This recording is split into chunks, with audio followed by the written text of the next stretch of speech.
The room is quiet, yet never truly silent. A soft golden light falls across a small wooden panel behind protective glass. Visitors lean in, almost holding their breath, as if a single exhale might disturb her. The woman in the painting does not move, yet everything about her feels alive. The faint curve of her smile, the misty distance behind her, the shadows that seem to breathe rather than sit still. The Mona Lisa does not simply show a face. It suggests a mind, a secret, a presence that has outlived 5 centuries. Elsewhere, on a monastery wall in Milan, another scene stretches wide. A long table, a moment suspended in shock and disbelief. Hands rise, brows furrow, mouths open mid-question. In the Last Supper, time does not flow forward. It deepens. Emotion ripples outward from a single sentence. "One of you will betray me." The air between the figures feels charged, human, fragile. 2 masterpieces, 2 different rooms, one mind behind them. But the paintings are only the surface, like calm water hiding unfathomable depth. Behind them were candle-lit nights, loose sheets of paper crowded with mirrored handwriting, sketches of wings, muscles, whirlpools, machines that would not exist for centuries. A man who studied the curl of smoke, the folding of fabric, the architecture of bones. As if the universe were a puzzle he had been born to examine. How does such a mind come into being? What kind of childhood teaches someone to see both the soul in a smile and the mathematics in a leaf? Tonight, we step away from the museum walls and travel backward to hills, workshops, and quiet rooms where a restless boy first began asking questions the world was not yet ready to answer.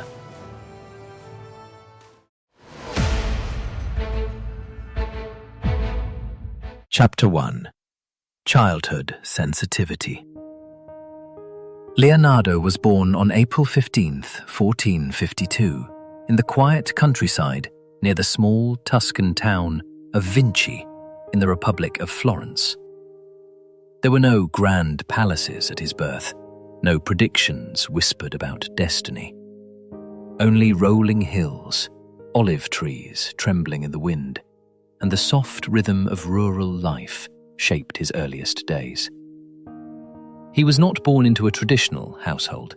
His father, Ser Piero, was a respected notary, a man of documents, ink, and law. His mother, Caterina, came from a humbler background. Leonardo did not grow up in the center of a stable, united family. Instead, he moved between worlds, neither fully belonging to one nor the other. This gentle displacement, this quiet sense of standing just outside the circle, would follow him all his life. It gave him distance, and from distance comes observation. The Tuscan countryside became his first teacher. He watched water more closely than other children, how it curved around stones, how sunlight broke into fragments on its surface.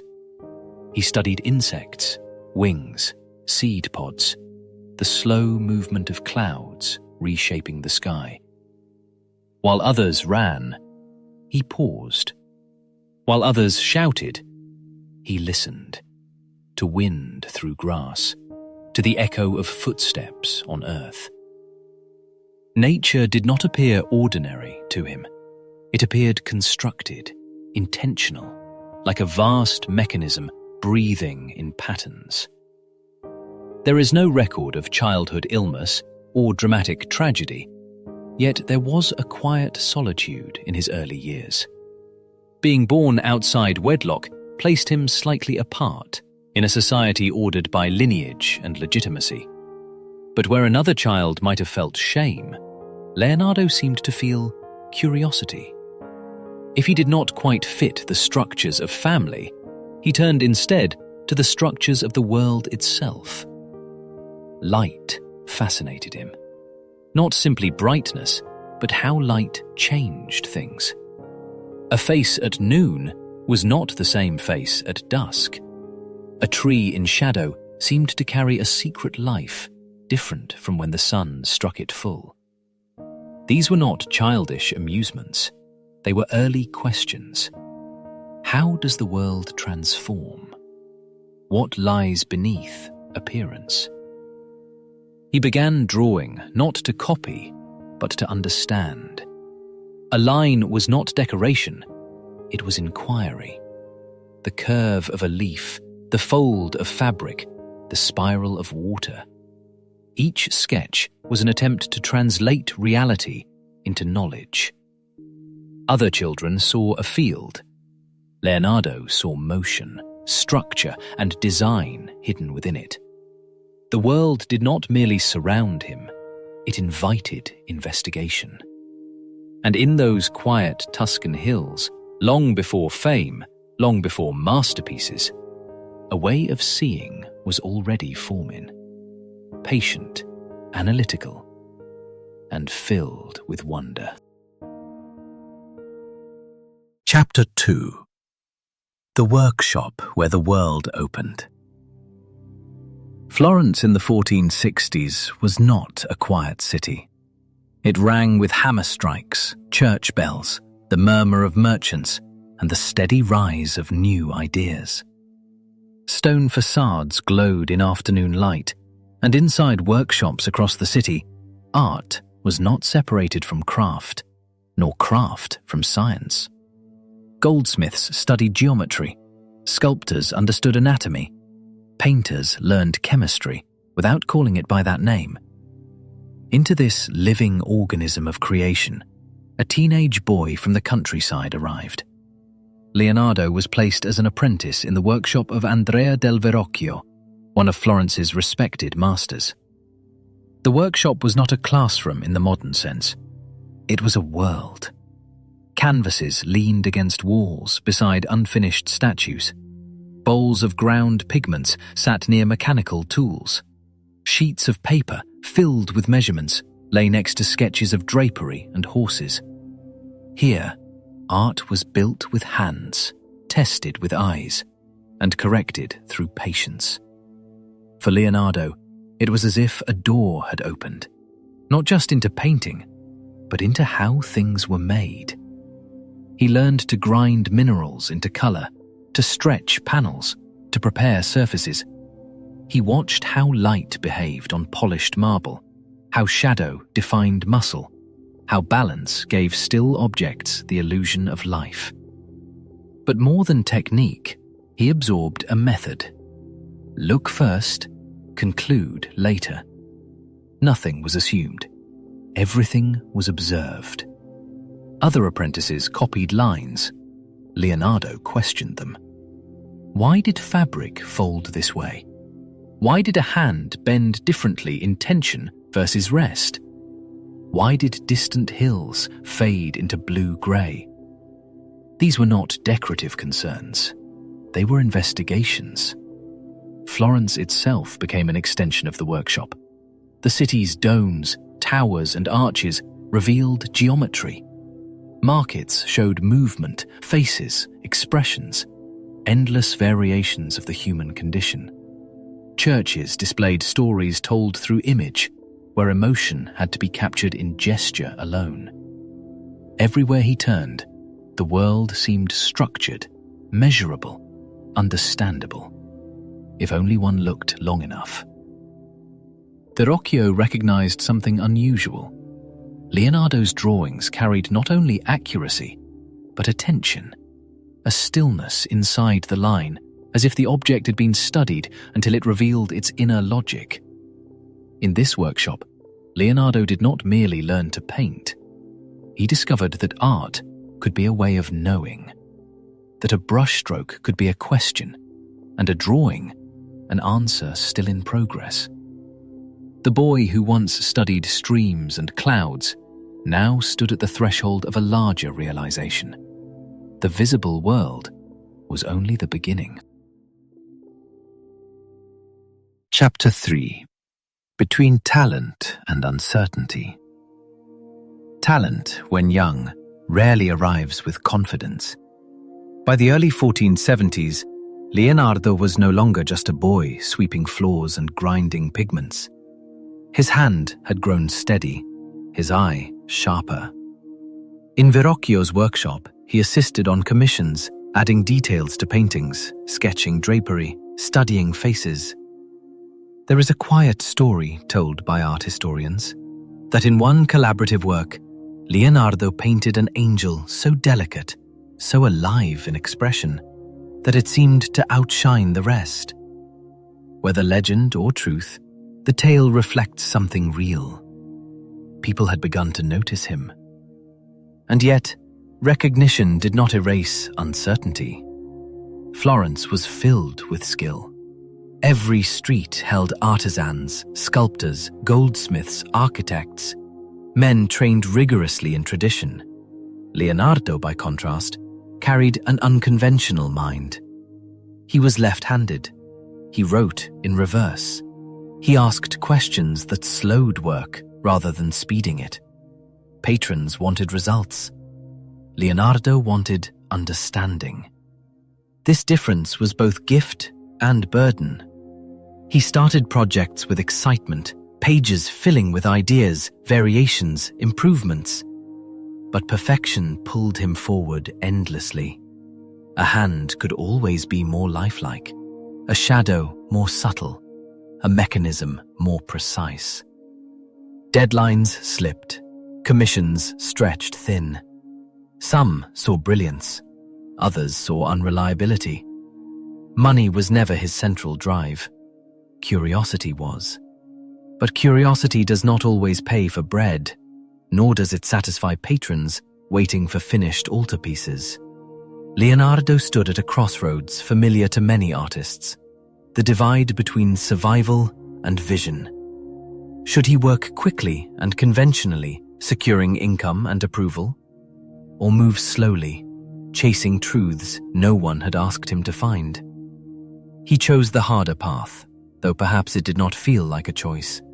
His nature refused shortcuts. He studied how muscles pulled beneath skin, how emotion altered posture, how perspective shaped space. He sketched not only faces, but gears, wings, water currents. His interests wandered beyond painting into engineering, anatomy, and motion, territories few artists entered. Some peers admired his intellect. Others whispered that he was distracted, scattered, odd.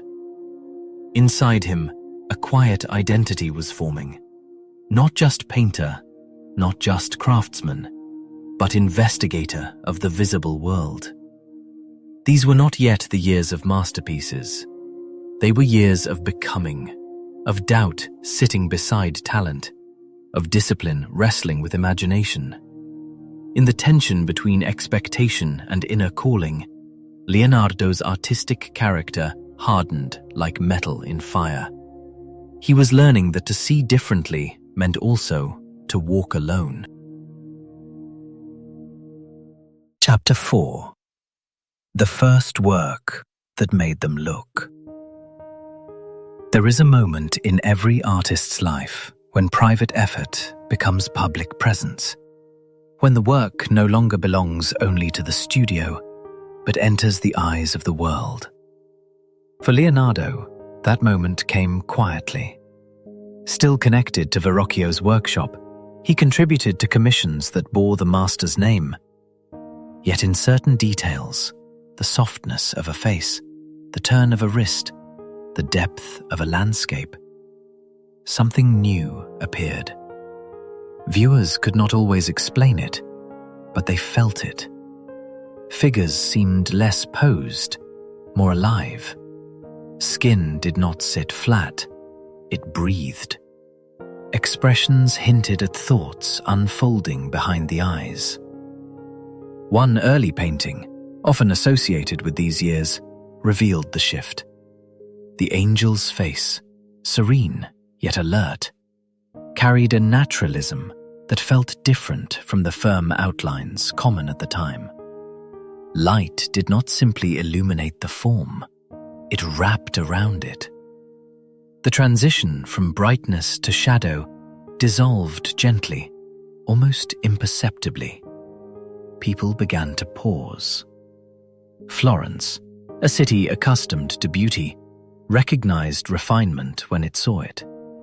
Patrons spoke of a young hand in Verrocchio's workshop that possessed unusual sensitivity. Other artists noticed the subtle modeling, the way Leonardo treated atmosphere as part of the subject itself. Air seemed present between viewer and figure, a veil of space that made the scene feel real. This was not spectacle, it was nuance. Leonardo was not yet famous, but he had done something important. He had shifted attention from surface decoration to experience. The viewer did not only see a painted figure, they sensed weight, breath, presence. Reality had begun to seep into art in a new way. For Leonardo, the recognition was less triumph than confirmation. His long hours studying light on hills, shadow on faces, and motion in nature had not been wasted. The world could, in fact, be translated onto wood and pigment, if one looked closely enough. The workshop doors still closed each evening as usual, but now, when they opened each morning, Leonardo stepped inside not just as an apprentice, but as a young artist whose vision had begun to make others look twice. Chapter 5. Where Light Learned to Breathe. In Leonardo's hands, painting began to change its nature. Many artists of the Renaissance drew the world with clear outlines. Forms were defined, edges were certain. Figures stood apart from their surroundings as if cut from the air. Leonardo, however, watched more closely and saw something different. In nature, nothing truly ends where we think it does. Light softens edges. Air sits between objects. Shadows melt gradually into brightness. A cheek does not stop at a line, it curves into atmosphere. Leonardo studied these transitions with quiet intensity. He observed how smoke dissolves into space, how distant hills fade into bluish haze, how the human eye never sees sharp borders unless something is very near. From this observation emerged what would later be called sfumato, the gentle blending of tones so subtle that boundaries seem to vanish. But for Leonardo, this was not merely a technique, it was a philosophy of vision. He believed painting was a science of seeing. The eye, he understood, receives light, not outlines. Forms are constructed by gradations, by tiny shifts between shadow and glow. To paint truthfully meant to respect this process. He layered thin glazes, adjusting transitions again and again, seeking an effect that felt less drawn than breathed into being. This approach set him apart. Where others emphasized clarity, he embraced ambiguity. Where others defined, he suggested. Faces in his paintings seemed alive not because of dramatic gesture, but because light moved across them as it does across real skin. His backgrounds, too, shifted. Landscapes receded into mist, rivers winding through dreamlike valleys. Space became atmospheric rather than architectural. Viewers were no longer looking at a scene, they were entering an environment. Leonardo's style emerged from patience. He would sit before a work, adjusting the faintest shadow, softening a line almost to invisibility. To many patrons, this pace was frustrating. To Leonardo, it was necessary. The world did not reveal itself quickly. Neither could art. In shaping this language of softness, he reshaped Renaissance painting. Form no longer stood alone. It lived inside air, inside light, inside perception itself. And in that space where edges disappeared, Leonardo's art began to feel less like depiction and more like life observed in its quiet, continuous motion. Chapter 6. A Mind Too Wide for Its Time. Renaissance Italy celebrated brilliance, but it preferred brilliance in familiar shapes. A painter should paint. A sculptor should sculpt. A scholar should remain in books. Leonardo ignored such divisions. His curiosity crossed boundaries so freely that the world around him often struggled to understand what he truly was. By day, he might work on a religious commission. By night, he studied anatomy. In quiet rooms, sometimes by candlelight, he examined muscles, tendons, bones, even the chambers of the human heart. He drew the human body not as surface, but as structure, the mechanics beneath motion, the architecture beneath expression. These studies were not morbid fascinations. They were acts of precision. How could an artist claim to paint life without understanding how life was built? Yet dissection unsettled many people of the era. It belonged to medicine, not art.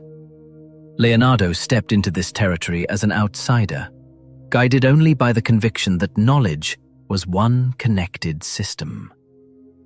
The same pattern appeared in his engineering notebooks. Pages filled with gears, pulleys, bridges, canals, armored vehicles, and flying machines.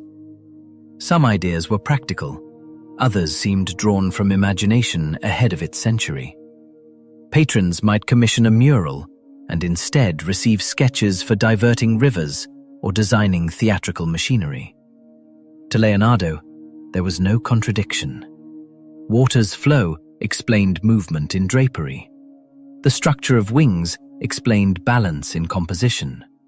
The body, a machine of levers and tensions, mirrored the mechanics of engineered devices. Art, science, and invention were simply different doors into the same house. But society organized itself differently. Patrons sought results, not endless investigation. Projects expanded under Leonardo's curiosity, timelines dissolving as new questions arose.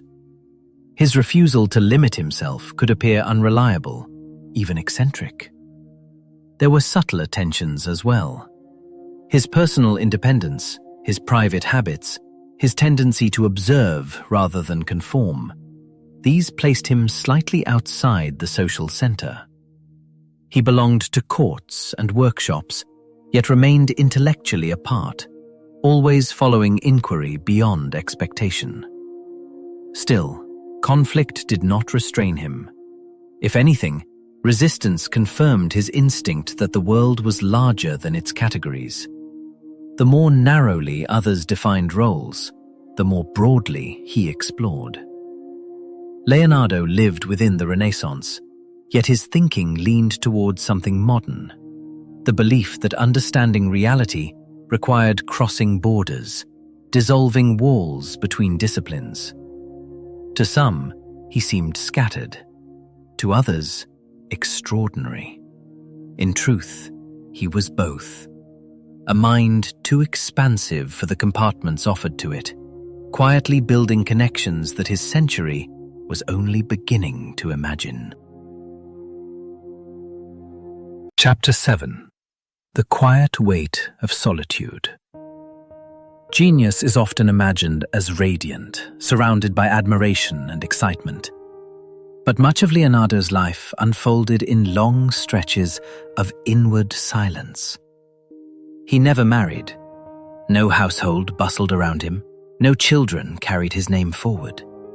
Instead, his closest companions were students, assistants, and a small circle of patrons. Historical records describe Salai as both troublesome and deeply present in Leonardo's household, though the true nature of their bond remains uncertain. These relationships could be warm, even affectionate, yet they existed within the shifting ground of work, travel, and obligation. Stability was rare. Among those who remained near him longest was a young assistant known as Salai, who entered Leonardo's household as a boy and stayed for many years. Their relationship was not defined by simple roles. Salai could be mischievous, even troublesome, yet Leonardo kept him close.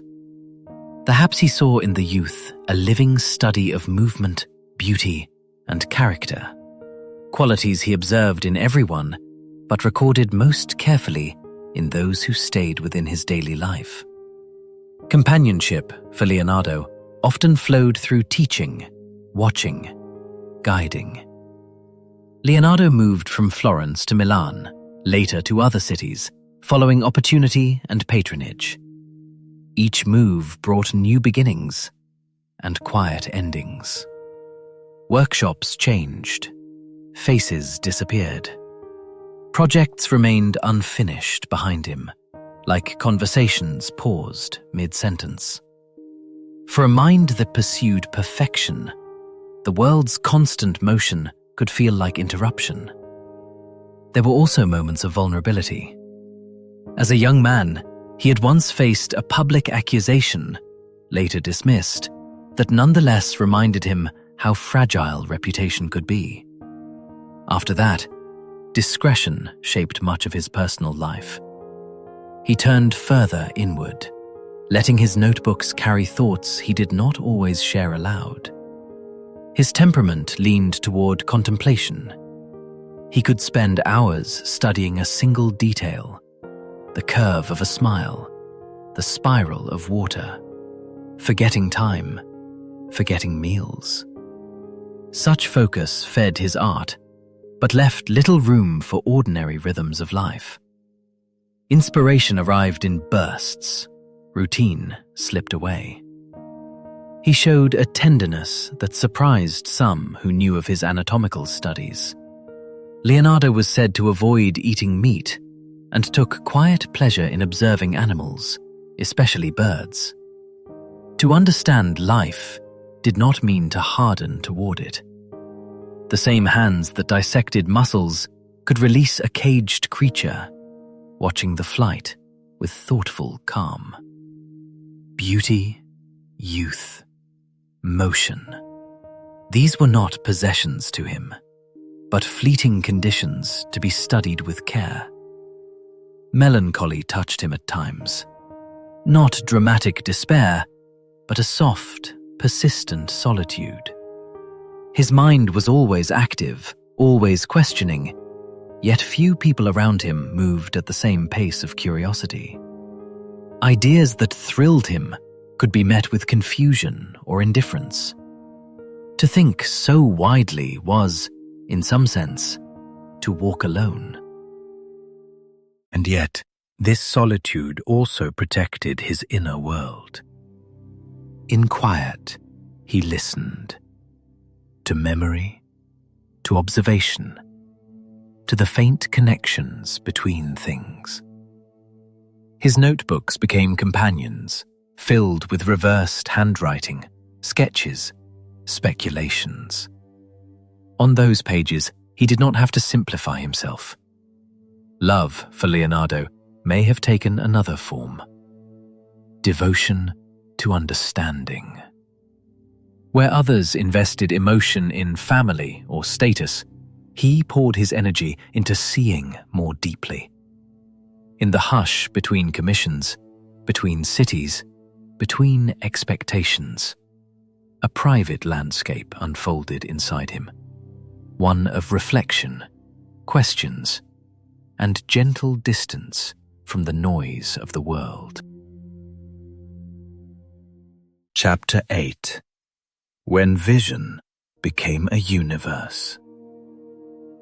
In Milan, under the patronage of Ludovico Sforza, Leonardo entered a period when the scale of his surroundings finally matched the scale of his mind.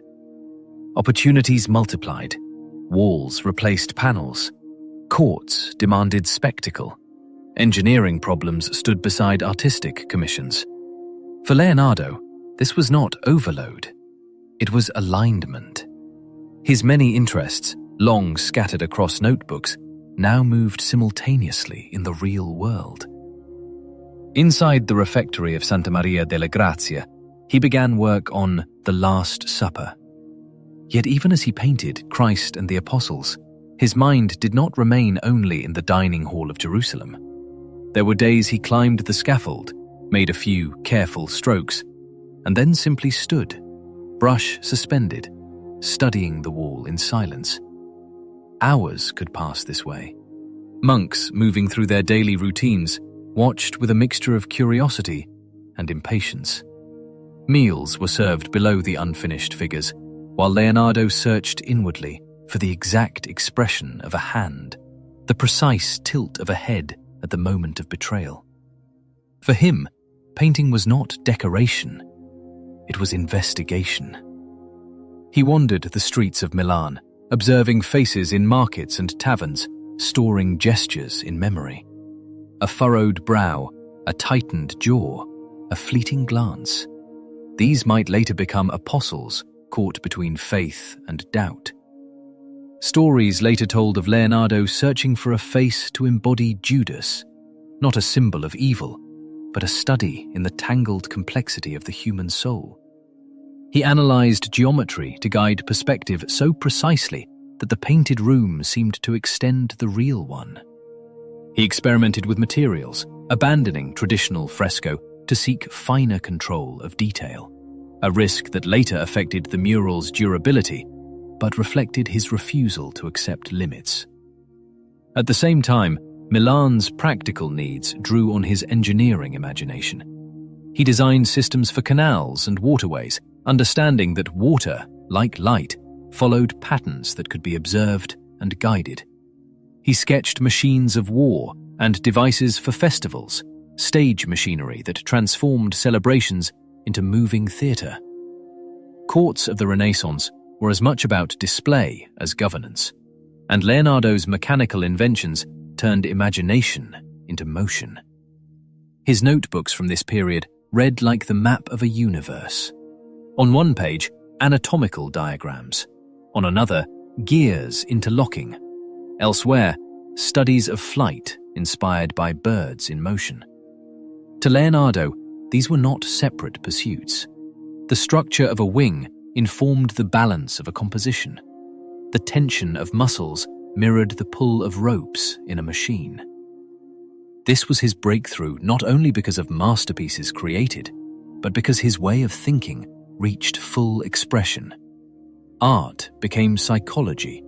Engineering became choreography. Science became a form of beauty. Yet such breadth carried a cost.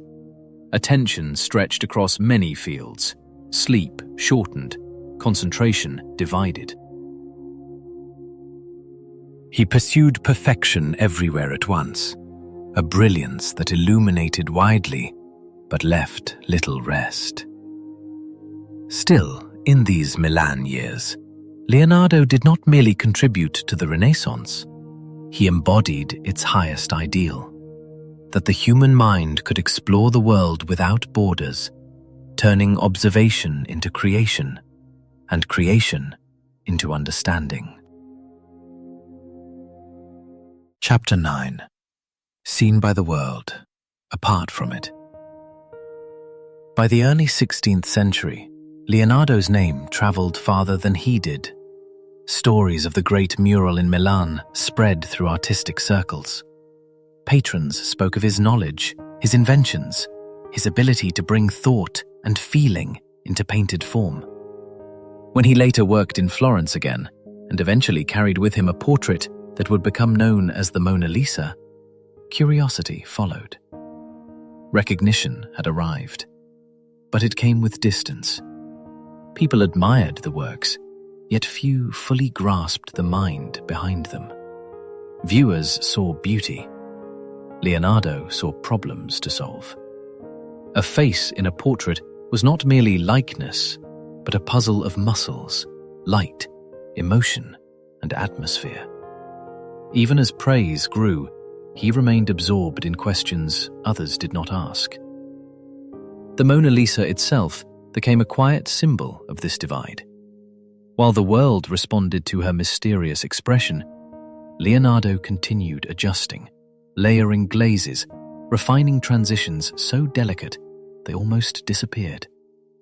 He kept the painting with him for years, never fully declaring it finished.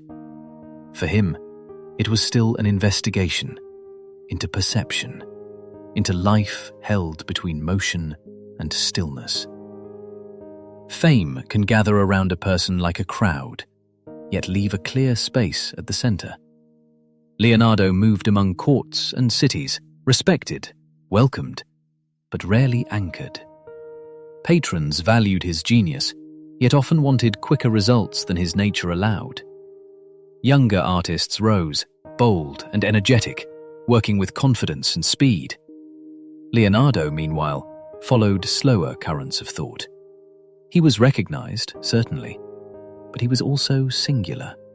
His interests ranged too widely, his methods too patient, his standards too exacting for easy companionship. Conversation could not always bridge the depth of his inquiries, so he carried his recognition lightly, almost absently, as if it belonged to the paintings more than to him. His true loyalty remained with observation, with the way light touched a surface, the way a smile formed, the way water curled around itself. The world was beginning to see Leonardo clearly.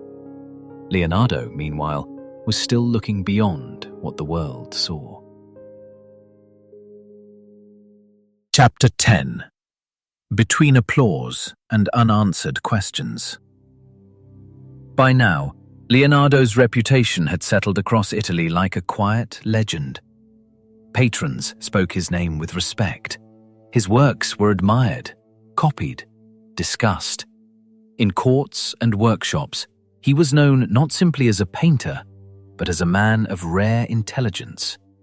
Outwardly, it seemed he had reached the height of success. Inwardly, he felt no such arrival.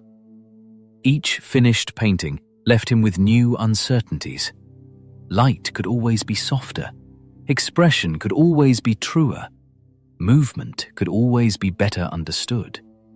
Where others saw completion, Leonardo saw approximation. A step closer to nature, but never the final truth. This was why so many works remained with him for years. The Mona Lisa traveled as he did, revised again and again. Layers of translucent glaze built depth almost imperceptibly.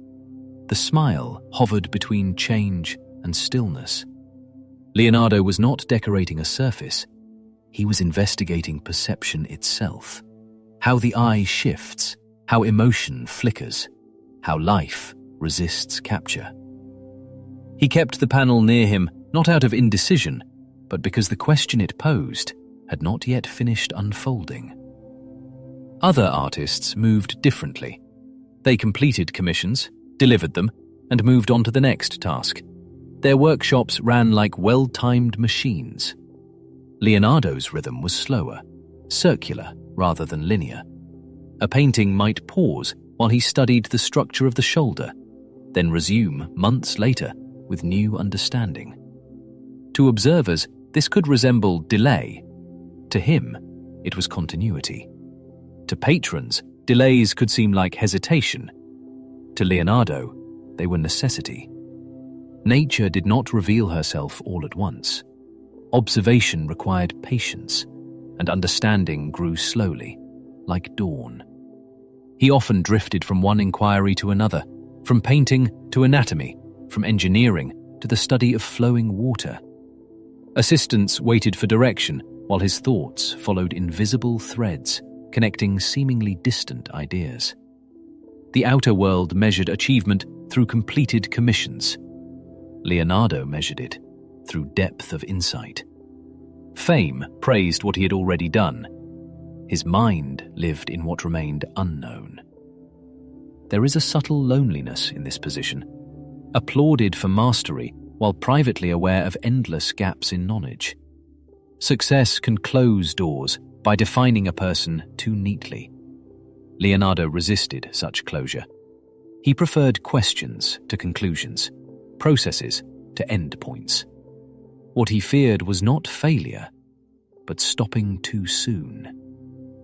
In quiet moments, he watched light across walls, clouds reshaping the sky, water curling into eddies. These were not distractions. They were lessons. The world was a continuous motion of change, and art could only approach it, never hold it still. So while recognition grew around him, Leonardo's inner life moved further outward into curiosity, beyond praise, beyond reputation, guided by the same gentle, persistent wonder that had first stirred in him as a child, watching light and shadow meet. Chapter 11. When Strength Grows Quiet. Time does not announce itself loudly. It settles gently, like dust on a table, like silver in darkening hair. By his later years, Leonardo's pace had changed. The restless energy that once carried him across cities and through endless investigations softened into something slower, more deliberate. His mind remained alert, still questioning, still observing, but the body that housed it no longer moved with the same ease. He had entered the service of Francis I of France, welcomed not only as an artist, but as a man of knowledge.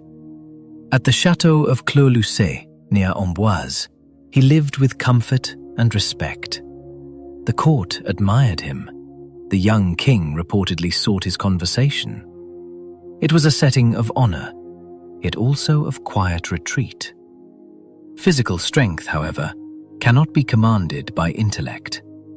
Leonardo's right hand, some accounts suggest, grew weaker, perhaps from illness, perhaps from age. For a man whose life had been expressed through drawing, this change carried quiet weight.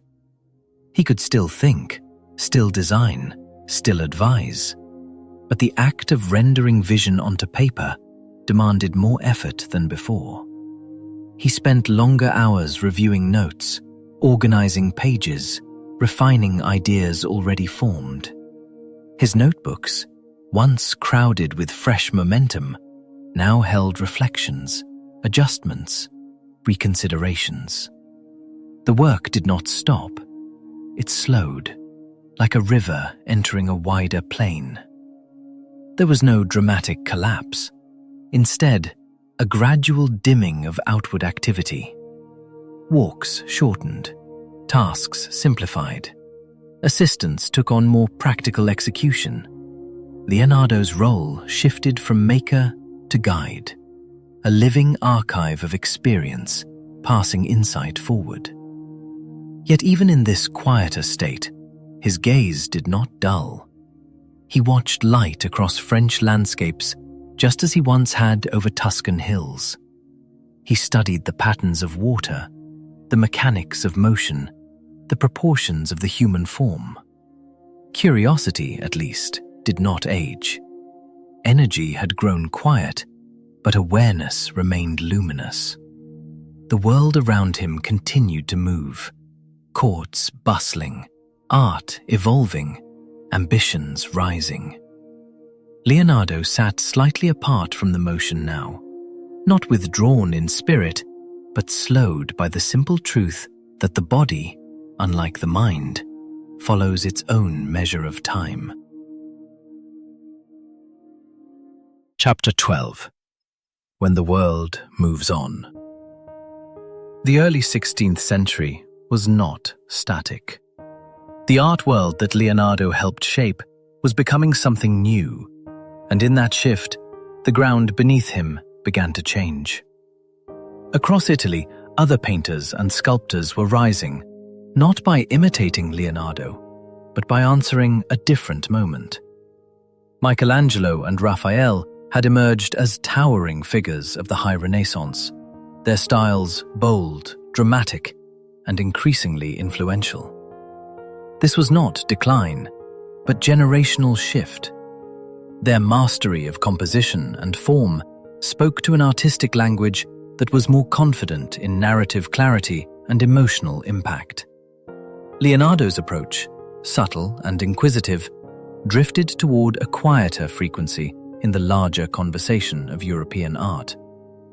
Leonardo was no stranger to innovation. He thrived on discovery. But the world around him was moving in directions that prized finished works and heroic gestures over the kind of meticulous inquiry that had defined much of his life. Patrons now sought grand frescoes and public spectacles. Michelangelo's energetic figures carved from marble seemed to leap out of stone. Raphael's serene compositions filled Vatican walls with harmony. In comparison, Leonardo's later paintings and sketches, such as St. John the Baptist, with its contemplative figure emerging from darkness, felt inward, meditative, and almost enigmatic. Meanwhile, styles evolved. The precise observation that had once seemed revolutionary became a foundation upon which others built. Yet, as art around him embraced new forms of expression, Leonardo found himself increasingly removed from the forefront of stylistic trends.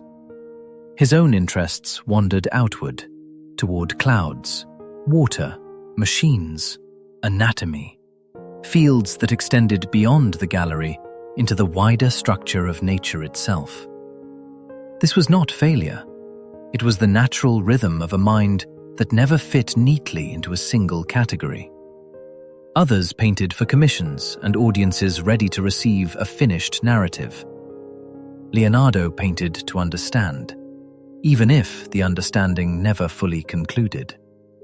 The art world had welcomed him once as a visionary. Now it celebrated many voices. In that chorus, Leonardo remained singular, an origin, a point of reference, yet increasingly his own kind of silence. His work still resonated, his questions persisted, but the era was shifting, and the tide of artistic fashion, once rising with him, now carried others forward.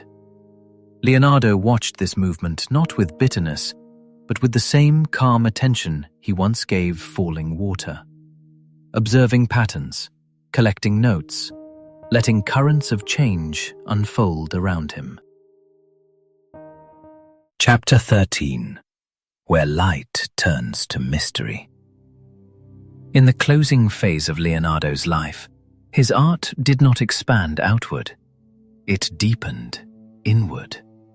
The grand ambitions of earlier decades, vast walls, elaborate commissions, courtly spectacles, gave way to quieter explorations. His brush no longer chased the visible world with the same urgency. Instead, it lingered at the threshold between form and shadow, as if searching for something less tangible than appearance. One of the works associated with these years, St. John the Baptist, stands as a gentle emblem of this transformation. The figure does not occupy a clear landscape. Darkness surrounds him, soft and enveloping. Light touches his face and torso like a passing thought rather than a beam. His expression is calm, almost secretive, and his raised finger points upward, not dramatically, but suggestively, as though indicating something beyond language. This was no longer the Renaissance confidence that celebrated human clarity and balance. Leonardo's late style embraced ambiguity. Edges dissolved into shadow. Background and figure blended. The world in his paintings felt less solid, more atmospheric, as though existence itself were made of transitions rather than certainties. Age made itself quietly known. Some accounts suggest a weakness in his right hand, which no longer responded with its former steadiness. Movements slowed. The technique he had developed long ago, sfumato, now became something philosophical. Light and dark were not opposites, but partners. The visible faded into the invisible. Forms seemed to emerge and disappear at once.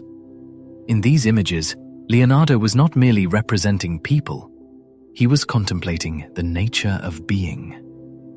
His drawings from this period echo the same inward turn. Swirling studies of water-filled pages, eddies folding into one another like living systems. He sketched aged faces lined with time, expressions softened by experience. Even when studying anatomy, the focus seemed less mechanical than reflective, as though he were observing the quiet dignity of structure rather than its function. Color grew more restrained. Shadows carried greater weight. Silence entered the surface of his works. These works are smaller in scale, but vast in feeling. They do not announce themselves. They invite stillness. The viewer must slow down, allow the eye to adjust to shadow, to subtle shifts of tone. Leonardo's late art does not seek to impress. It listens. It listens to silence, to the space between breath and thought, to the gentle uncertainty that lies beneath all visible form. Where earlier works decoded the world, these final images seem to accept its mystery, holding light and darkness in delicate balance, as if both were necessary to understand what it means to exist. Chapter 14. The Narrowing Circle. In the last chapter of his life, Leonardo's world became smaller, not in importance, but in distance. After years of movement between Florence, Milan, Rome, and courts shaped by political shifts, he found a quieter refuge in France, under the patronage of King Francis I. He lived at the manor of Clos-Lucé, near the royal residence at Amboise. The setting was calm: gardens, soft light over the Loire Valley, rooms filled with papers, sketches, and mechanical models. It was not the bustling workshop of youth. It was more like a study, a place for thought. His public presence faded. There were fewer commissions, fewer formal artistic obligations. Instead, he functioned as a kind of court intellectual, consulted for ideas, engineering concepts, and philosophical conversation. The king admired him not only as a painter, but as a mind, a living symbol of Renaissance learning. Yet withdrawal is rarely only physical. Leonardo's body had begun to fail him. Historical accounts suggest weakness in his right hand, possibly from a stroke. For an artist who once dissected corpses by night and sketched endlessly by day, this slowing must have been profound. He could still design, still think, still direct, but execution grew harder. His notebooks, however, remained active territory. Pages continued to fill with reflections on water, flight, geometry, and the behavior of light. The scale of ambition shifted. Instead of grand public works, there were investigations, small, precise, patient. Curiosity had not retreated, only turned inward. Socially, his circle tightened. A few close assistants remained, especially Francesco Melzi, who would later preserve many of his papers. Conversations replaced spectacle. Teaching replaced competition. Observation replaced demonstration. There is no evidence of dramatic regret or bitterness, but there is a sense of detachment, as if Leonardo stood slightly outside the world, studying even his own aging with the same analytical calm he once applied to anatomy. Life, like the flow of water he loved to sketch, followed its course. The Renaissance was still unfolding around him, artists rising with new energy. Yet Leonardo's role was no longer to lead or contend. It was to watch, to think, to refine. The circle of his life had not closed, but it had grown quiet, contained within a few rooms, a handful of companions, and stacks of paper where the universe still moved in lines of ink. Chapter 15. The Quiet Departure. By the spring of 1519, the rhythm of Leonardo's days had slowed to a gentle, measured pace. At Clos-Lucé, the manor near Amboise, mornings arrived softly through tall windows, light spreading across tables crowded with papers and instruments. Assistants moved quietly. The Loire Valley beyond the walls followed its seasons without urgency. Inside, Leonardo, now in his late 60s, lived more in thought than in action. His body had weakened.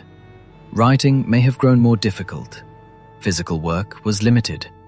But the mind that had wandered across anatomy, engineering, painting, and nature did not rest.